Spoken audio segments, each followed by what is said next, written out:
কুরবানির এক সপ্তাহ আগে কেনা পশুটার প্রতি কতটা পরিমাণের মহব্বত জন্মায় আমাদের, তাহলে একবার ভাবুন তো, ইব্রাহিম আলাইহিস সালাম তার কলিজার টুকরা সন্তানকে আল্লাহর জন্য কুরবানির নিয়ত করেছিলেন।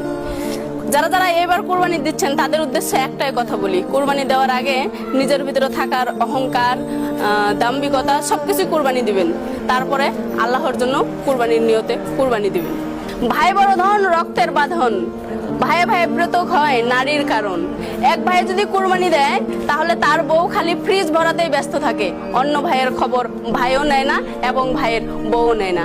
আমাদের সমাজের চরম বাস্তবতা হলো এটাই, আমরা শুধুমাত্র কুরবানি দেই নিজের জাহিলতা প্রকাশ করার জন্য, আমাদের দাম্ভিকতা, আমাদের অনেক টাকা আছে, অনেক বড় পশু আনতে হবে, এগুলোতে আমরা ভাইয়ে ভাইকে কখনোই দেখি না। পাশে ভাই কুরবানি দিতে পারলো না, তাতে আরেক ভাইয়ের কোনো আফসোস নাই। আমাদের সমাজে অনেক গরিব মানুষ আছে যারা মাসের পর মাস যায় গোস্ত কিনে খেতে পারে না।